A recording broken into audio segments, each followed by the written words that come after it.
The Hobbit by J.R.R. Tolkien. Chapter 1. An Unexpected Party. In a hole in the ground there lived a hobbit. Not a nasty, dirty, wet hole filled with the ends of worms and an oozy smell, nor yet a dry, bare, sandy hole with nothing in it to sit down on or to eat. It was a hobbit hole, and that means comfort. It had a perfectly round door like a porthole, painted green with a shiny yellow brass knob in the exact middle. The door opened onto a tube-shaped hall like a tunnel. A very comfortable tunnel without smoke, with paneled walls and floors tiled and carpeted, provided with polished chairs and lots of pegs for hats and coats. The hobbit was fond of visitors. The tunnel wound on and on, going fairly but not quite straight into the side of the hill. The hill, as all the people for many miles round called it, and many little round doors opened out of it, first on one side and then on another. No going upstairs for the hobbit. Bedrooms, bathrooms, cellars, pantries, lots of these. Wardrobes. He had whole rooms devoted to clothes. Kitchens, dining rooms, all were on the same floor, and indeed on the same passage. The best rooms were all on the left-hand side, going in, for these were the only ones to have windows, deep-set round windows looking over his garden, and meadows beyond, sloping down to the river. This hobbit was a very well-to-do hobbit, and his name was Baggins. The Bagginses had lived in the neighborhood of the hill for time out of mind, and people considered them very respectable, not only because most of them were rich, but also because they never had any adventures or did anything unexpected. You could tell what a Baggins would say on any question without the bother of asking him. This is a story of how a Baggins had an adventure and found himself doing and saying things altogether unexpected.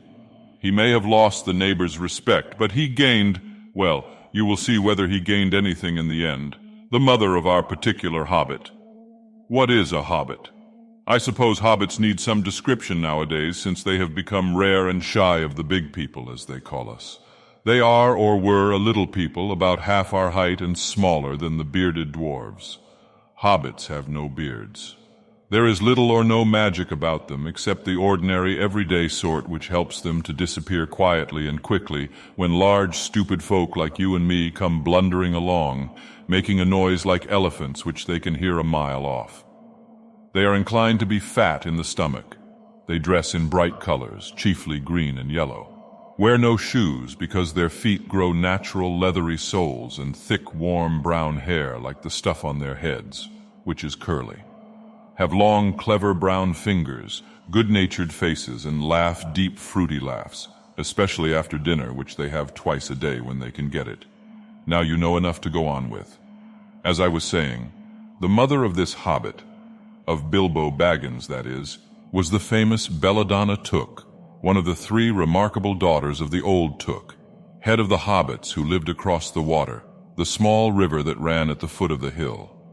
It was often said in other families that long ago one of the Took ancestors must have taken a fairy wife. That was, of course, absurd, but certainly there was still something not entirely hobbit-like about them, and once in a while members of the Took clan would go and have adventures. They discreetly disappeared and the family hushed it up. But the fact remained that the Tooks were not as respectable as the Bagginses, though they were undoubtedly richer. Not that Belladonna Took ever had any adventures after she became Mrs. Bungo Baggins. Bungo, that was Bilbo's father, built the most luxurious hobbit hole for her, and partly with her money, that was to be found either under the hill or over the hill or across the water, and there they remained to the end of their days. Still, it is probable that Bilbo, her only son, although he looked and behaved exactly like a second edition of his solid and comfortable father, got something a bit queer in his make-up from the Took side, something that only waited for a chance to come out. The chance never arrived until Bilbo Baggins was grown up, being about 50 years old or so, and living in the beautiful hobbit hole built by his father, which I have just described for you, until he had in fact apparently settled down immovably. By some curious chance, one morning long ago in the quiet of the world, when there was less noise and more green, and the hobbits were still numerous and prosperous, and Bilbo Baggins was standing at his door after breakfast smoking an enormous long wooden pipe that reached nearly down to his woolly toes, neatly brushed. Gandalf came by. Gandalf, if you had heard only a quarter of what I have heard about him, and I have only heard very little of all there is to hear, you would be prepared for any sort of remarkable tale. Tales and adventures sprouted up all over the place wherever he went, in the most extraordinary fashion.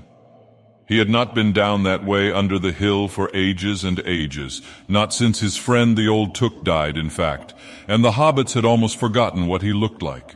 He had been away over the hill and across the water on businesses of his own, since they were all small hobbit boys and hobbit girls. All that the unsuspecting Bilbo saw that morning was an old man with a staff. He had a tall pointed blue hat, a long gray cloak, a silver scarf over which his long white beard hung down below his waist, and immense black boots. "Good morning," said Bilbo, and he meant it. The sun was shining and the grass was very green. But Gandalf looked at him from under long, bushy eyebrows that stuck out further than the brim of his shady hat. "What do you mean?" he said. "Do you wish me a good morning, or mean that it is a good morning whether I want it or not? Or that you feel good this morning? Or that it is a morning to be good on?" "All of them at once," said Bilbo. "And a very fine morning for a pipe of tobacco out of doors into the bargain. If you have a pipe about you, sit down and have a fill of mine. There's no hurry, we have all the day before us."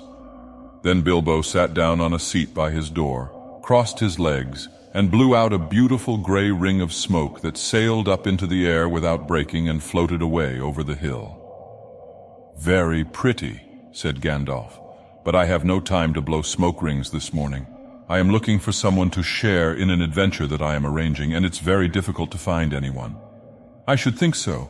In these parts. We are plain, quiet folk and have no use for adventures. Nasty, disturbing, uncomfortable things. Make you late for dinner. I can't think what anybody sees in them," said our Mr. Baggins, and stuck one thumb behind his braces and blew out another even bigger smoke ring. Then he took out his morning letters and began to read, pretending to take no more notice of the old man. He had decided that he was not quite his sort, and wanted him to go away, but the old man did not move. He stood leaning on his stick and gazing at the hobbit without saying anything, till Bilbo got quite uncomfortable and even a little cross. "Good morning," he said at last.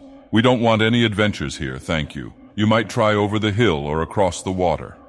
By this he meant that the conversation was at an end. "What a lot of things you do use good morning for," said Gandalf. "Now you mean that you want to get rid of me, and that it won't be good till I move off." Not at all, my dear sir. Let me see, I don't think I know your name." Yes, my dear sir, and I do know your name, Mr. Bilbo Baggins, and you do know my name, though you don't remember that I belong to it. I am Gandalf, and Gandalf means me. To think that I should have lived to be good morning by Belladonna Took's son, as if I was selling buttons at the door. Gandalf, good gracious me. Not the wandering wizard that gave old Took a pair of magic diamond studs that fastened themselves and never came undone till ordered. Not the fellow who used to tell such wonderful tales at parties, about dragons and goblins and giants and the rescue of princesses and the unexpected luck of widows' sons. Not the man that used to make such particularly excellent fireworks. I remember those. Old Took used to have them on Midsummer's Eve. Splendid. They used to go up like great lilies and snapdragons and laburnums of fire and hang in the twilight all evening. You will notice already that Mr. Baggins was not quite so prosy as he liked to believe, also that he was very fond of flowers. "Dear me," he went on, "not the Gandalf who was responsible for so many quiet lads and lasses going off into the blue for mad adventures. Anything from climbing trees to visiting elves, or sailing in ships, sailing to other shores. Bless me, life used to be quite you used to upset things badly in these parts once upon a time. I beg your pardon, but I had no idea you were still in business." "Where else should I be?" said the wizard. "All the same, I am pleased to find you remember something about me. You seem to remember my fireworks kindly at any rate, and that is not without hope. Indeed, for your old grandfather Took's sake, and for the sake of poor Belladonna, I will give you what you asked for." "I beg your pardon, I haven't asked for anything. Yes, you have, twice now. My pardon, I give it you. In fact, I will go so far as to send you on this adventure. Very amusing for me, very good for you, and profitable too, very likely if you ever get over it. Sorry, I don't want any adventures, thank you, not today. Good morning, but please come to tea, any time you like. Why not tomorrow? Come tomorrow, goodbye. With that, the hobbit turned and scuttled inside his round green door and shut it as quickly as he dared, not to seem rude. Wizards, after all, are wizards. What on earth did I ask him to tea for? He said to himself as he went to the pantry. He had only just had breakfast, but he thought a cake or two and a drink of something would do him good after his fright. Gandalf, in the meantime, was still standing outside the door and laughing long but quietly. After a while he stepped up, and with the spike on his staff scratched a queer sign on the hobbit's beautiful green front door. Then he strode away, just about the time when Bilbo was finishing his second cake and beginning to think that he had escaped adventures very well. The next day, he had almost forgotten about Gandalf. He did not remember things very well unless he put them down on his engagement tablet, like this: Gandalf, Tea Wednesday. Yesterday, he had been too flustered to do anything of the kind. Just before tea time, there came a tremendous ring on the front doorbell, and then he remembered. He rushed and put on the kettle and put out another cup and saucer, and an extra cake or two, and ran to the door. "I am so sorry to keep you waiting," he was going to say, when he saw that it was not Gandalf at all. It was a dwarf with a blue beard tucked into a golden belt, and very bright eyes under his dark green hood. As soon as the door was opened, he pushed inside just as if he had been expected. He hung his hooded cloak on the nearest peg, and "Dwalin at your service," he said with a low bow. "Bilbo Baggins at yours," said the hobbit, too surprised to ask any questions for the moment. When the silence that followed had become uncomfortable, he added, "I am just about to take tea. Pray come and have some with me." A little stiff, perhaps, but he meant it kindly. And what would you do if an uninvited dwarf came and hung his things up in your hall without a word of explanation? They had not been at table long. In fact, they had hardly reached the third cake when there came another, even louder ring at the bell. "Excuse me," said the hobbit, and off he went to the door. "So you have got here at last." That was what he was going to say to Gandalf this time. But it was not Gandalf. Instead, there was a very old-looking dwarf on the step with a white beard and a scarlet hood, and he too hopped inside as soon as the door was open, just as if he had been invited. "I see they have begun to arrive already," he said when he caught sight of Dwalin's green hood hanging up. He hung his red one next to it, and "Balin at your service," he said with his hand on his breast. "Thank you," said Bilbo with a gasp. It was not the correct thing to say, but "they have begun to arrive" had flustered him badly. He liked visitors, but he liked to know them before they arrived, and he preferred to ask them himself. He had a horrible thought that the cakes might run short, and then he, as the host, he knew his duty and stuck to it, however painful. He might have to go without. "Come along in and have some tea," he managed to say after taking a deep breath. "A little beer would suit me better if it is all the same to you, my good sir," said Balin with the white beard. "But I don't mind some cake, seed cake if you have any." "Lots," Bilbo found himself answering to his own surprise. And he found himself scuttling off, too, to the cellar to fill a pint beer mug, and then to a pantry to fetch 2 beautiful round seed cakes which he had baked that afternoon for his after-supper morsel. When he got back, Balin and Dwalin were talking at the table like old friends. As a matter of fact, they were brothers. Bilbo plumped down the beer and the cake in front of them, when loud came a ring at the bell again, and then another ring. Gandalf for certain this time, he thought as he puffed along the passage, but it was not. It was 2 more dwarves, both with blue hoods, silver belts, and yellow beards, and each of them carried a bag of tools and a spade. In they hopped as soon as the door began to open. Bilbo was hardly surprised at all. "What can I do for you, my dwarves?" he said. "Kili at your service," said the one.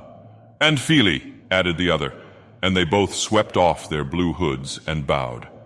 "At yours and your families," replied Bilbo, remembering his manners this time. "Dwalin and Balin here already, I see," said Kili. "Let us join the throng." "Throng," thought Mr. Baggins. "I don't like the sound of that. I really must sit down for a minute and collect my wits and have a drink." He had only just had a sip, in the corner, while the 4 dwarves sat round the table and talked about mines and gold and troubles with the goblins and the depredations of dragons and lots of other things which he did not understand and did not want to, for they sounded much too adventurous, when, ding-dong-a-ling-dang, his bell rang again, as if some naughty little hobbit boy was trying to pull the handle off. "Someone at the door," he said, blinking. "Some 4, I should say, by the sound," said Philly. "Besides, we saw them coming along behind us in the distance." The poor little hobbit sat down in the hall and put his head in his hands and wondered what had happened and what was going to happen and whether they would all stay to supper. Then the bell rang again louder than ever, and he had to man to the door. It was not 4 after all, it was 5. Another dwarf had come along while he was wondering in the hall. He had hardly turned the knob before they were all inside, bowing and saying, "At your service," one after another.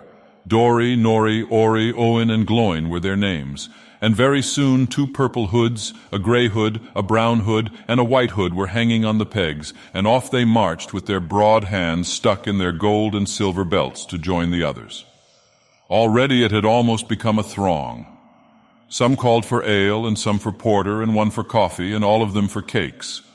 So the hobbit was kept very busy for a while. A big jug of coffee had just been set in the hearth, the seed cakes were gone, and the dwarves were starting on a round of buttered scones, when there came a loud knock. Not a ring, but a hard rat-tat on the hobbit's beautiful green door. Somebody was banging with a stick. Bilbo rushed along the passage, very angry and altogether bewildered and bewothered. This was the most awkward Wednesday he ever remembered. He pulled open the door with a jerk, and they all fell in, one on top of the other. More dwarves, 4 more. And there was Gandalf behind, leaning on his staff and laughing. He had made quite a dent on the beautiful door. He had also, by the way, knocked out the secret mark that he had put there the morning before.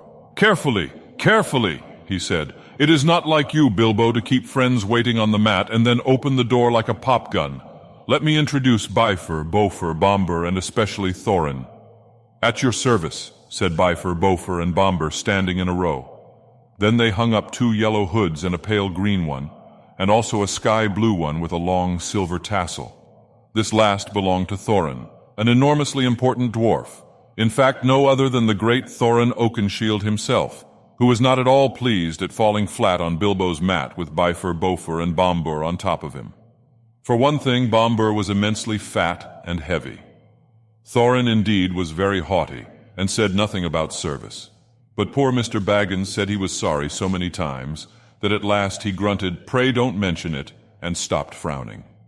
"Now we are all here," said Gandalf, looking at the row of 13 hoods, the best detachable party hoods, and his own hat hanging on the pegs. "Quite a merry gathering.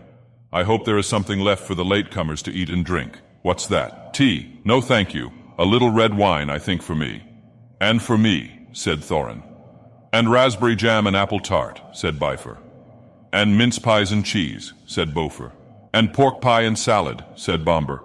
"And more cakes and ale and coffee, if you don't mind," called the other dwarves through the door. "Put on a few eggs, there's a good fellow," Gandalf called after him as the hobbit stumped off to the pantries. "And just bring out the cold chicken and pickles." "Seems to know as much about the inside of my larders as I do myself," thought Mr. Baggins, who was feeling positively flummoxed and was beginning to wonder whether a most wretched adventure had not come right into his house. By the time he had got all the bottles and dishes and knives and forks and glasses and plates and spoons and things piled up on big trays, he was getting very hot and red in the face and annoyed. "Confusticate and bebother these dwarves," he said aloud. "Why don't they come and lend a hand?" Lo and behold, there stood Balin and Dwalin at the door of the kitchen, and Fili and Kili behind them, and before he could say knife, they had whisked the trays and a couple of small tables into the parlor and set out everything afresh. Gandalf sat at the head of the party with the 13 dwarves all round, and Bilbo sat on a stool at the fireside, nibbling at a biscuit. His appetite was quite taken away, and trying to look as if this was all perfectly ordinary and not in the least an adventure. The dwarves ate and talked, and time got on. At last they pushed their chairs back, and Bilbo made a move to collect the plates and glasses. "I suppose you will all stay to supper," he said in his politest, unpressing tones. "Of course," said Thorin. "And after. We shan't get through the business till late, and we must have some music first. Now to clear up." Thereupon the 12 dwarves, not Thorin, he was too important, and stayed talking to Gandalf, jumped to their feet, and made tall piles of all the things. Off they went, not waiting for trays, balancing columns of plates, each with a bottle on the top, with one hand, while the hobbit ran after them, almost squeaking with fright. "Please be careful, and please don't trouble. I can manage." But the dwarves only started to sing. "Chip the glasses and crack the plates. Blunt the knives and bend the forks. That's what Bilbo Baggins hates. Smash the bottles and burn the corks. Cut the cloth and tread on the fat. Pour the milk on the pantry floor. Leave the bones on the bedroom mat. Splash the wine on every door. Dump the crocks in a boiling bowl. Pound them up with a thumping pole. And when you've finished, if any are whole, send them down the hall to roll. That's what Bilbo Baggins hates. So carefully, carefully with the plates." And of course they did none of these dreadful things, and everything was cleaned and put away safe as quick as lightning, while the hobbit was turning round and round in the middle of the kitchen trying to see what they were doing. Then they went back and found Thorin with his feet on the fender smoking a pipe. He was blowing the most enormous smoke rings, and wherever he told one to go, it went, up the chimney, or behind the clock on the mantelpiece, or under the table, or round and round the ceiling, but wherever it went it was not quick enough to escape Gandalf. Pop! He sent a smaller smoke ring from his short clay pipe straight through each one of Thorin's. Then Gandalf's smoke ring would go green and come back to hover over the wizard's head. He had a cloud of them about him already, and in the dim light it made him look strange and sorcerous. Bilbo stood still and watched. He loved smoke rings. And then he blushed to think how proud he had been yesterday morning of the smoke rings he had sent up the wind over the hill. "Now for some music," said Thorin. "Bring out the instruments." Killy and Filly rushed for their bags and brought back little fiddles. Dori, Nori, and Ori brought out flutes from somewhere inside their coats. Bombur produced a drum from the hall. Bifur and Bofur went out too and came back with clarinets that they had left among the walking sticks. Dwalin and Balin said, "Excuse me, I left mine in the porch." "Just bring mine in with you," said Thorin. They came back with vials as big as themselves, and with Thorin's harp wrapped in a green cloth. It was a beautiful golden harp, and when Thorin struck it, the music began all at once, so sudden and sweet that Bilbo forgot everything else, and was swept away into dark lands under strange moons, far over the water, and very far from his hobbit hole under the hill. The dark came into the room from the little window that opened in the side of the hill. The firelight flickered. It was April, and still they played on, while the shadow of Gandalf's beard wagged against the wall. The dark filled all the room, and the fire died down, and the shadows were lost, and still they played on. And suddenly first one and then another began to sing as they played, deep-throated singing of the dwarves in the deep places of their ancient homes. And this is like a fragment of their song, if it can be like their song without their music. Far over the misty mountains cold, to dungeons deep and caverns old, we must away ere break of day to seek the pale enchanted gold. The dwarves of yore made mighty spells, while hammers fell like ringing bells in places deep, where dark things sleep, in hollow halls beneath the fells. For ancient king and elvish lord, their many a gleaming golden hoard they shaped and wrought, and light they caught to hide in gems on hilt of sword. On silver necklaces they strung the flowering stars, on crowns they hung the dragon fire in twisted wire. They meshed the light of moon and sun, far over the misty mountains cold, to dungeons deep and caverns old. We must away ere break of day to claim our long-forgotten gold. Goblets they carved there for themselves, and harps of gold. Where no man delves there lay they long, and many a song was sung unheard by men or elves. The pines were roaring on the height, the winds were moaning in the night. The fire was red, it flaming spread, the trees like torches blazed with light. The bells were ringing in the dale, and men looked up with faces pale. The dragon's ire more fierce than fire laid low their towers and houses frail. The mountains smoked beneath the moon. The dwarves, they heard the tramp of doom. They fled their hall to dying fall beneath his feet, beneath the moon. Far over the misty mountains grim, to dungeons deep and caverns dim, we must away ere break of day to win our harps and gold from him. As they sang, the hobbit felt the love of beautiful things made by hands and by cunning and by magic moving through him, a fierce and a jealous love, the desire of the hearts of dwarves. Then something tookish woke up inside him, and he wished to go and see the great mountains, and hear the pine trees and the waterfalls, and explore the caves, and wear a sword instead of a walking stick. He looked out of the window. The stars were out in a dark sky above the trees. He thought of the jewels of the dwarves shining in dark caverns. Suddenly in the wood beyond the water a flame leapt up. Probably somebody lighting a wood fire, and he thought of plundering dragons settling on his quiet hill and kindling it all to flames. He shuddered, and very quickly he was plain Mr. Baggins of Bag End Underhill again. He got up trembling. He had less than half a mind to fetch the lamp, and more than half a mind to pretend to, and go and hide behind the beer barrels in the cellar, and not come out again until all the dwarves had gone away. Suddenly he found that the music and the singing had stopped, and they were all looking at him with eyes shining in the dark. "Where are you going?" said Thorin, in a tone that seemed to show that he guessed both halves of the hobbit's mind. "What about a little light?" said Bilbo apologetically. "We like the dark," said all the dwarves. "Dark for dark business. There are many hours before dawn." "Of course," said Bilbo, and sat down in a hurry. He missed the stool and sat in the fender, knocking over the poker and shovel with a crash. "Hush," said Gandalf. "Let Thorin speak." And this is how Thorin began. "Gandalf, dwarves, and Mr. Baggins, we are met together in the house of our friend and fellow conspirator, this most excellent and audacious hobbit. May the hair on his toes never fall out, all praise to his wine and ale."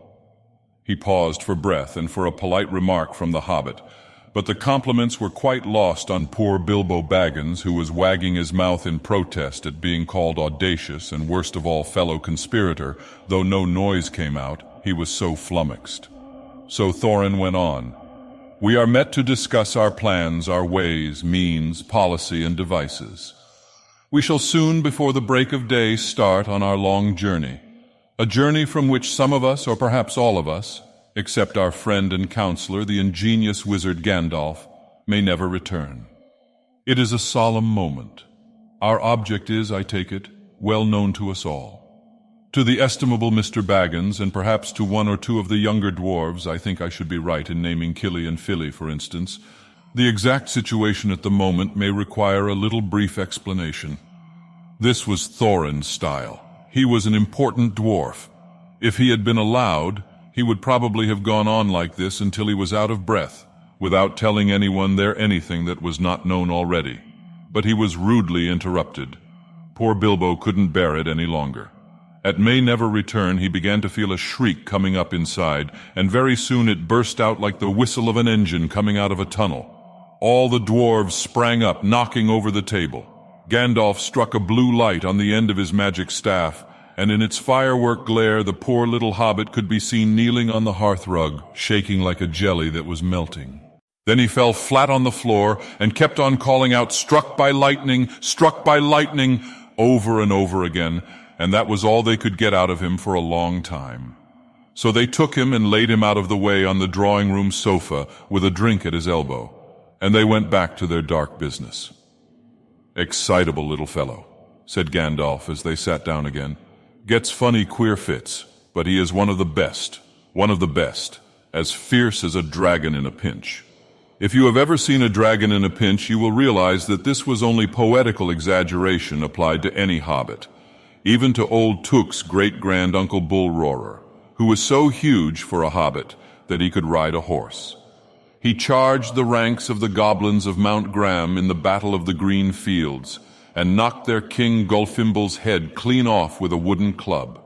It sailed 100 yards through the air and went down a rabbit hole, and in this way the battle was won and the game of golf invented at the same moment. In the meanwhile, however, Bull-Roarer's gentler descendant was reviving in the drawing-room. After a while and a drink, he crept nervously to the door of the parlor. This is what he heard, Gloin speaking. "Humph," or some snort more or less like that. Will he do you think? It is all very well for Gandalf to talk about this hobbit being fierce, but one shriek like that in a moment of excitement would be enough to wake the dragon and all his relatives and kill the lot of us. I think it sounded more like fright than excitement. In fact, if it had not been for the sign on the door, I should have been sure we had come to the wrong house. As soon as I clapped eyes on the little fellow bobbing and puffing on the mat, I had my doubts. He looks more like a grocer than a burglar. Then Mr. Baggins turned the handle and went in. The Took side had won. He suddenly felt he would go without bed and breakfast to be thought fierce. As for little fellow bobbing on the mat, it almost made him really fierce. Many a time afterwards, the Baggins part regretted what he did now, and he said to himself, "Bilbo, you were a fool. You walked right in and put your foot in it. Pardon me," he said.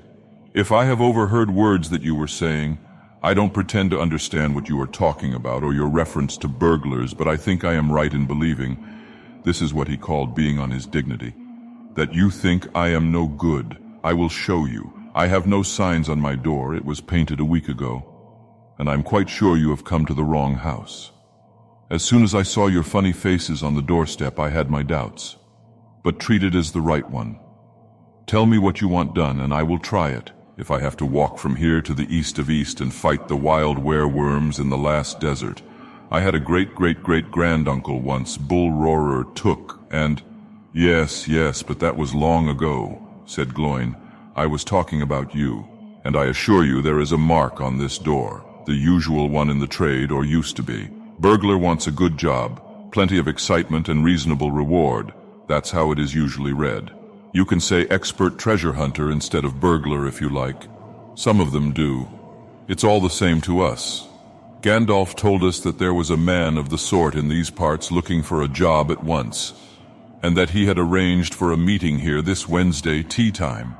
"Of course there is a mark," said Gandalf. "I put it there myself, for very good reasons. You asked me to find the 14th man for your expedition, and I chose Mr. Baggins. Just let anyone say I chose the wrong man or the wrong house, and you can stop at 13 and have all the bad luck you like, or go back to digging coal."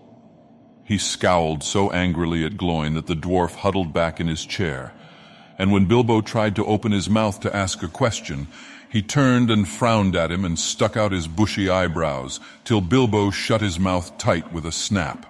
"That's right," said Gandalf. "Let's have no more argument. I have chosen Mr. Baggins, and that ought to be enough for all of you.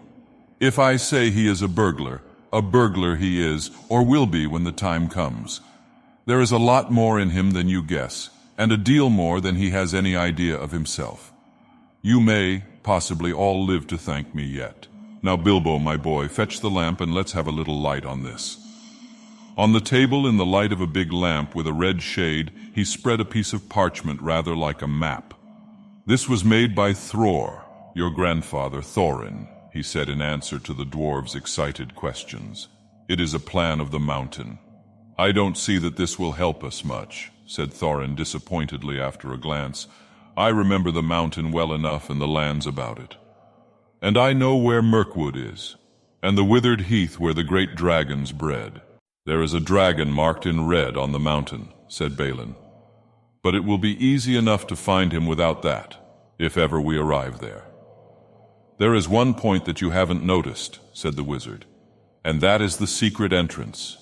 You see that rune on the west side and the hand pointing to it from the other runes? That marks a hidden passage to the lower halls. It may have been secret once," said Thorin, "but how do we know that it is secret any longer? Old Smaug has lived there long enough now to find out anything there is to know about those caves. He may, but he can't have used it for years and years. Why? Because it is too small. 5 feet high the door, and 3 may walk abreast, say the runes. But Smaug could not creep into a hole that size, not even when he was a young dragon, certainly not after devouring so many of the dwarves and men of Dale. "It seems a great big hole to me," squeaked Bilbo, who had no experience of dragons and only of hobbit holes. He was getting excited and interested again, so that he forgot to keep his mouth shut. He loved maps, and in his hall there hung a large one of the country round with all his favorite walks marked on it in red ink. How could such a large door be kept secret from everybody outside, apart from the dragon? He asked. He was only a little hobbit, you must remember. In lots of ways, said Gandalf.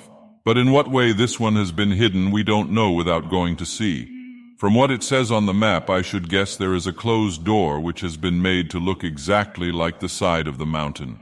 That is the usual dwarves' method. I think that is right, isn't it? Quite right, said Thorin.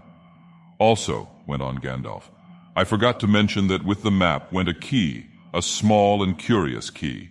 Here it is, he said, and handed to Thorin a key with a long barrel and intricate wards made of silver.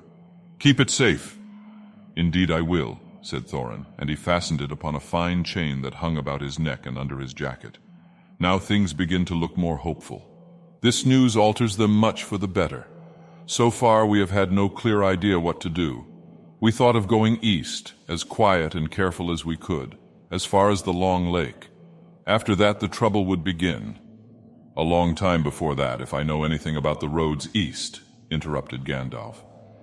We might go from there up along the river Running, went on Thorin, taking no notice, and so to the ruins of Dale, the old town in the valley there, under the shadow of the mountain. But we none of us liked the idea of the front gate. The river runs right out of it through the great cliff at the south of the mountain, and out of it comes the dragon too. Far too often, unless he has changed his habits. That would be no good, said the wizard. Not without a mighty warrior, even a hero. I tried to find one, but warriors are busy fighting one another in distant lands, and in this neighborhood heroes are scarce or simply not to be found. Swords in these parts are mostly blunt, and axes are used for trees, and shields as cradles or dish covers, and dragons are comfortably far off, and therefore legendary. That is why I settled on burglary, especially when I remembered the existence of a side door. And here is our little Bilbo Baggins, the burglar, the chosen and selected burglar. So now let's get on and make some plans. Very well then, said Thorin. Supposing the burglar expert gives us some ideas or suggestions. He turned with mock politeness to Bilbo. First, I should like to know a bit more about things, said he, feeling all confused and a bit shaky inside, but so far still tookishly determined to go on with things. I mean about the gold and the dragon and all that, and how it got there and who it belongs to, and so on and further. Bless me, said Thorin, haven't you got a map? And didn't you hear our song? And haven't we been talking about all this for hours? All the same, I should like it all plain and clear, said he obstinately, putting on his business manner, usually reserved for people who tried to borrow money off him, and doing his best to appear wise and prudent and professional and live up to Gandalf's recommendation. Also, I should like to know about risks, out-of-pocket expenses, time required and remuneration and so forth. By which he meant, what am I going to get out of it? And am I going to come back alive? Oh, very well, said Thorin. Long ago in my grandfather Thror's time, our family was driven out of the far north and came back with all their wealth and their tools to this mountain on the map. It had been discovered by my far ancestor, Thrain the Old, but now they mined and they tunneled and they made huger halls and greater workshops, and in addition I believe they found a good deal of gold and a great many jewels too. Anyway, they grew immensely rich and famous, and my grandfather was king under the mountain again, and treated with great reverence by the mortal men, who lived to the south, and were gradually spreading up the running river as far as the valley overshadowed by the mountain. They built the merry town of Dale there in those days. Kings used to send for our smiths, and reward even the least skillful most richly. Fathers would beg us to take their sons as apprentices and pay us handsomely, especially in food supplies, which we never bothered to grow or find for ourselves. Altogether, those were good days for us, and the poorest of us had money to spend and to lend, and leisure to make beautiful things just for the fun of it, not to speak of the most marvelous and magical toys, the like of which is not to be found in the world now-a-days. So my grandfather's halls became full of armor and jewels and carvings and cups, and the toy market of Dale was the wonder of the north. Undoubtedly, that was what brought the dragon. Dragons steal gold and jewels, you know, from men and elves and dwarves, wherever they can find them. And they guard their plunder as long as they live, which is practically forever unless they are killed, and never enjoy a brass ring of it. Indeed, they hardly know a good bit of work from a bad, though they usually have a good notion of the current market value. And they can't make a thing for themselves, not even mend a little loose scale of their armor. There were lots of dragons in the north in those days, and gold was probably getting scarce up there, with the dwarves flying south or getting killed and all the general waste and destruction that dragons make going from bad to worse. There was a most specially greedy, strong, and wicked worm called Smaug. One day he flew up into the air and came south. The first we heard of it was a noise like a hurricane coming from the north, and the pine trees on the mountain creaking and cracking in the wind. Some of the dwarves who happened to be outside, I was one luckily, a fine adventurous lad in those days, always wandering about, and it saved my life that day. Well, from a good way off we saw the dragon settle on our mountain in a spout of flame. Then he came down the slopes, and when he reached the woods they all went up in fire. By that time all the bells were ringing in Dale and the warriors were arming. The dwarves rushed out of their great gate, but there was the dragon waiting for them. None escaped that way. The river rushed up in steam and a fog fell on Dale, and in the fog the dragon came on them and destroyed most of the warriors. The usual unhappy story, it was only too common in those days. Then he went back and crept in through the front gate and routed out all the halls and lanes and tunnels, alleys, cellars, mansions, and passages. After that there were no dwarves left alive inside, and he took all their wealth for himself. Probably, for that is the dragon's way, he has piled it all up in a great heap far inside and sleeps on it for a bed. Later he used to crawl out of the great gate and come by night to Dale and carry away people, especially maidens, to eat, until Dale was ruined and all the people dead or gone. What goes on there now I don't know for certain, but I don't suppose anyone lives nearer to the mountain than the far edge of the long lake nowadays. The few of us that were well outside sat and wept in hiding and cursed Smaug, and there we were unexpectedly joined by my father and my grandfather with singed beards. They looked very grim, but they said very little. When I asked how they had got away, they told me to hold my tongue and said that one day in the proper time I should know. After that we went away, and we have had to earn our livings as best we could up and down the lands, often enough sinking as low as blacksmith work or even coal mining. But we have never forgotten our stolen treasure.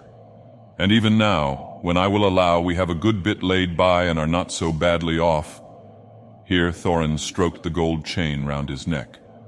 We still mean to get it back, and to bring our curses home to Smaug if we can. I have often wondered about my father's and my grandfather's escape. I see now they must have had a private side door which only they knew about. But apparently they made a map, and I should like to know how Gandalf got hold of it, and why it did not come down to me, the rightful heir. I did not get hold of it. I was given it, said the wizard. Your grandfather Thror was killed, you remember, in the mines of Moria by Azog the goblin. Curse his name, yes, said Thorin, and Thrain your father went away on the 21st of April, 100 years ago last Thursday, and has never been seen by you since. True, true, said Thorin. Well, your father gave me this to give to you.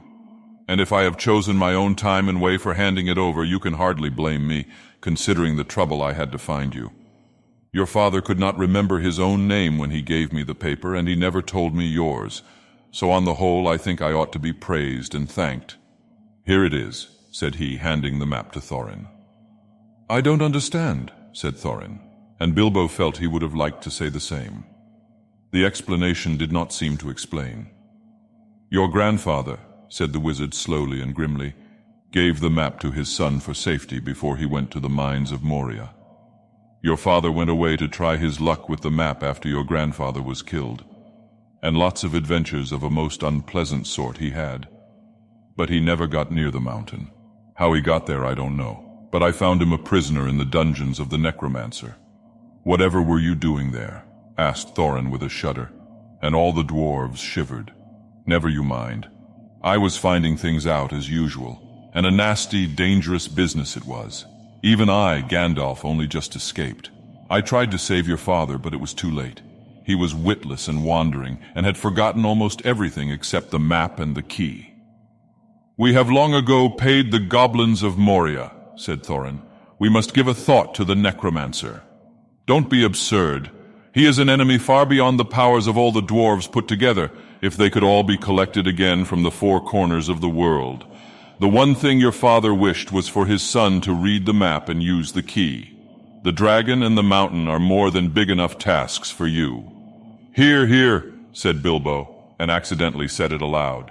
"Hear what?" they all said, turning suddenly towards him, and he was so flustered that he answered, "Hear what I have got to say."